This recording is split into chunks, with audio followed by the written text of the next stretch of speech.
Hello students, welcome to RNM academy channel. Students, જૂના વિડીયોમાં આપણે દ્વિહાર નિશ્ચાયકની વાત કરી છે. આજે આપણે જે વિડીયોમાં વાત કરવી છે એ ત્રિહાર નિશ્ચાયકની વાત કરવી છે. ત્રિહાર નિશ્ચાયક. તો આજે સમજીએ ત્રિહાર નિશ્ચાયક કેવો છે અને એનું વિસ્તરણ કઈ રીતે થઈ શકે તે. હવે ત્રિહાર નિશ્ચાયક માટે જેમ દ્વિહાર નિશ્ચાયક હતો તો આપણે એને આ રીતે બતાવતા હતા, એ બી સી અને ડી.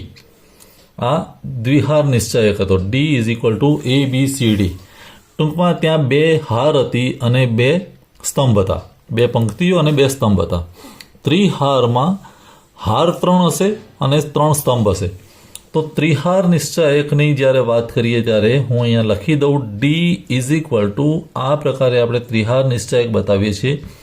A1 A2 A3 પછી B1 B2 B3 અને C1 C2 C3. આ પ્રકારનું જે રિપ્રેઝન્ટેશન છે કે આ પ્રકારે જે મેં દર્શાવ્યો છે એ ત્રિહાર નિશ્ચાયક છે. ત્રિહાર નિશ્ચાયકમાં તમે વાત કરો તો A1 A2 A3 B1 B2 B3 C1 C2 C3 આ જે 9 છે એ ઘટકો છે અને આપણે શું કહી શકીએ, AI BI CI. શોર્ટમાં કહેવું હોય સાંકેતિક ભાષામાં, જ્યાં આઈની વેલ્યુ શું છે, I ઇઝ ઇક્વલ ટુ 1 2 ને 3, એટલે A1 A2 ને A3 B1 B2 ને B3. તો આ 9 જે છે એને કહેવાય નિશ્ચાયકના ઘટકો. નિશ્ચાયકના ઘટકો.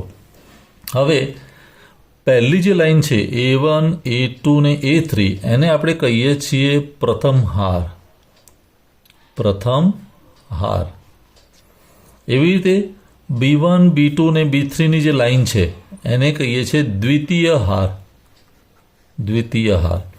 અને C1 C2 ને C3 ની જે લાઈન છે એને કહીએ છીએ તૃતીય હાર. ત્રીજી પંક્તિ, તૃતીય હાર. એવી જ રીતે A1 B1 C1 ઊભી લાઈનમાં જ્યારે જોઈએ ત્યારે આને કહેવાય પ્રથમ સ્તંભ.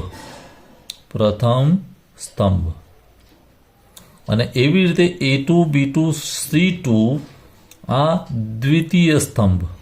દ્વિતીય સ્તંભ. અને A3 B3 C3 એને કહીએ છીએ તૃતીય સ્તંભ. તૃતીય સ્તંભ. સ્તંભ એટલે કોલમ.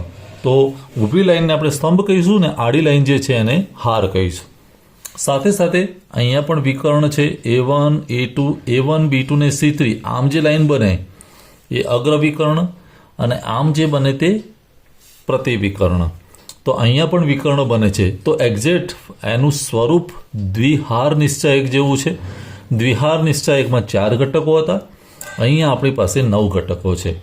તો આ ત્રિહાર નિશ્ચાયકનું સૌથી પહેલાં આપણે સ્વરૂપ સમજી લીધું છે. ત્રિહાર નિશ્ચાયક જેને ઇંગ્લિશમાં કહેવાય છે third order determinant. Third order determinant. હવે આગળ વાત કરીએ આપણે ઉપનિશ્ચાયકની. તો સ્ટુડન્ટ્સ, હવે હું વાત કરું છું ઉપનિશ્ચાયક. ઉપનિશ્ચાયક જેને ઇંગ્લિશમાં કહેવાય છે માઇનોર. મેજર જે મોટો નિશ્ચાયક છે એનો ઉપનિશ્ચાયક એટલે માઇનોર. હવે ઉપનિશ્ચાયક એટલે કઈ રીતે, તો પહેલાં હું ત્રિહાર નિશ્ચાયક તમને બતાવી દઉં. D is equal to D for determinant A1 A2 A3 પછી B1 B2 B3 અને પછી C1 C2 ને C3. આ ત્રિહાર નિશ્ચાયક છે. નિશ્ચાયકનો કોઈ પણ એક ઘટક પકડીએ. ઉદાહરણ તરીકે હું લઉં છું A1 ઘટક. તો A1 જે ઘટક છે એને સમાવતી લાઈન એટલે હાર આ રહી તે, અને એને સમાવતો સ્તંભ એટલે આ બંનેને બાદબાકી કરીએ અને બાકી જે દ્વિહાર નિશ્ચાયક વધ્યો આ એને કહેવાય ઉપનિશ્ચાયક. તો હું શું કહી શકું, A1 નો ઉપનિશ્ચાયક કોણ કહેવાય? A1 નો ઉપનિશ્ચાયક તો હું એમ કહી શકું A1નો ઉપનિશ્ચાયક એટલે B2 B3 C2 C3. તો વ્યાખ્યા કેવી થઈ? જે ઘટક છે એ ઘટકને સમાવતી હાર અને એ જ ઘટકને સમાવતો સ્તંભ એની બાદબાકી કરતાં બાકી વધેલો જે દ્વિહાર નિશ્ચાયક એ ઘટકનો ઉપનિશ્ચાયક કહેવાય. તો વાત સમજમાં આવી ગઈ છે. A1નો ઉપનિશ્ચાયક આવો બને. એવી રીતે તમે દરેક ઘટકનો ઉપનિશ્ચાયક ઓળખી શકો. ઉદાહરણ તરીકે મારે લેવો છે A2નો ઉપનિશ્ચાયક. હું તમને દરેકનો ઉપનિશ્ચાયક લખીને બતાવું. A2 ઘટકનો ઉપનિશ્ચાયક, તો A2 ઘટકનો ઉપનિશ્ચાયક શું થશે? A2 એટલે અહીંયા છે, ધ્યાન રાખો. A2ને સમાવતી હાર એટલે આ, અને A2ને સમાવતો સ્તંભ એટલે આ બંનેની બાદબાકી કરી દેવાની, એક આ અને એક આ. તો વધ્યું શું? B1 B3 અને C1 C3. તો અહીંયા હું જે લખું B1 B3 C1 C3 એ A2નો ઉપનિશ્ચાયક થયો કહેવાય. A2નો ઉપનિશ્ચાયક થયો કહેવાય. ચલો એ જ પ્રમાણે પ્રેક્ટિસ કરીએ.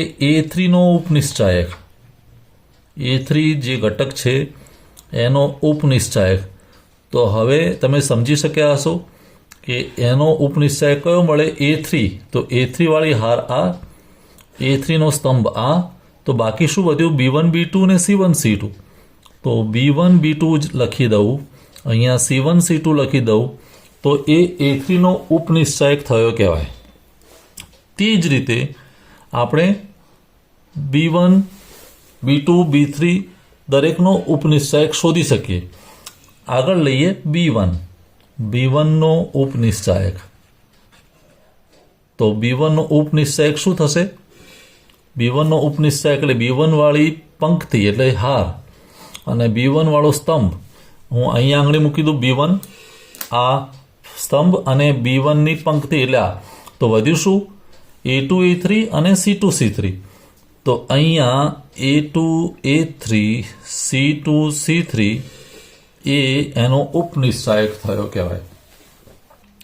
તો સ્ટુડન્ટ્સ હવે એ જ રીતે B2નો ઉપનિશ્ચાયક મારે લખવો છે. B2નો ઉપનિશ્ચાયક. તો હવે તમે તરત લખી શકશો. B2નો ઉપનિશ્ચાયક મીન્સ B2ની હાર અને B2નો સ્તંભ બાદ કરતાં જે મળ્યું તે A1 અને A3 અને અહીંયા મળ્યું C1 અને C3. તો A1 A3 C1 C3 આ જે બાકીના ઘટકો દ્વિહાર નિશ્ચાયક સ્વરૂપે મળ્યા તે આપણા માટે ઉપનિશ્ચાયક થયો. B3નો ઉપનિશ્ચાયક.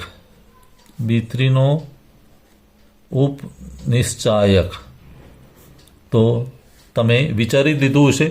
B3 એટલે B3ની હાર એટલે વચ્ચેની, B3નો સ્તંભ એટલે આ.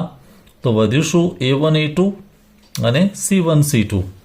તો A1 A2 અને C1 C2 એ B3નો ઉપનિશ્ચાયક થયો. એ જ રીતે C1નો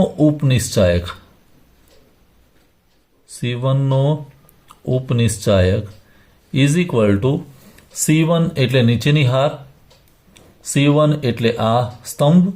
તો વધ્યું શું એના સિવાય? C1નું અહીંયા બાદબાકી ઇમેજિન કરો તો એના વચ્ચે વધ્યું તે A2 A3 અને અહીંયા B2 B3 એ એનો ઉપનિશ્ચાયક થયો કહેવાય.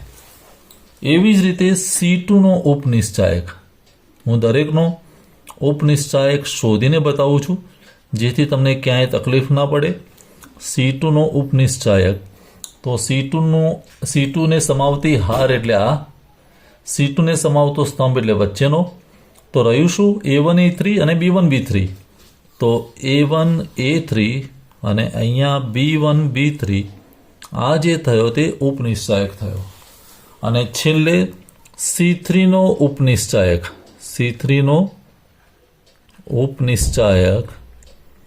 ઇઝ ઇક્વલ ટુ C3 એટલે છેલ્લી હાર અને છેલ્લો સ્તંભ. તો વધ્યું શું? A1 A2 અને અહીંયા B1 B2 આ એનો ઉપનિશ્ચાયક થયો કહેવાય. તો સ્ટુડન્ટ્સ આજના વિડીયોમાં આટલું કન્ટેન્ટ પૂરતું છે. ફરી કહી દઈએ, આજે આપણે શું ભણ્યા? ત્રિહાર નિશ્ચાયક. ત્રિહાર નિશ્ચાયકમાં 9 ઘટકો છે, 3 હાર છે, 3 પંક્તિ છે, 3 હાર છે ને 3 સ્તંભ છે. અને પછી આવી વાત ઉપનિશ્ચાયકની. તો ઉપનિશ્ચાયક કઈ રીતે શોધી શકાય? જે પણ ઘટક છે એને સમાવતી હાર અને એ જ ઘટકને સમાવતો સ્તંભ, એને બાદ કરતા બાકી વધેલા જે 4 ઘટકો છે એનાથી બનતો દ્વિહાર નિશ્ચાયક એ જે તે ઘટકનો ઉપનિશ્ચાયક કહેવાય. સ્ટુડન્ટ્સ, મને લાગે છે કે તમને આજના વિડીયોમાં જે પણ વાત કરી છે બધી સમજમાં આવી હશે. કોઈ પણ ડાઉટ, ક્વેરી હોય તો કોમેન્ટ સેક્શનમાં જરૂર લખશો. ફરી મળીશું नेक्स्ट वीडियो में नवा टॉपिक साथे. Thank you for watching. Thank you very much. अगर आपको ये वीडियो पसंद आया है और आप मेरी चैनल पर नए हैं तो प्लीज मेरे चैनल को लाइक कीजिए, शेयर कीजिए और सब्सक्राइब जरूर कीजिए. Thank you very much.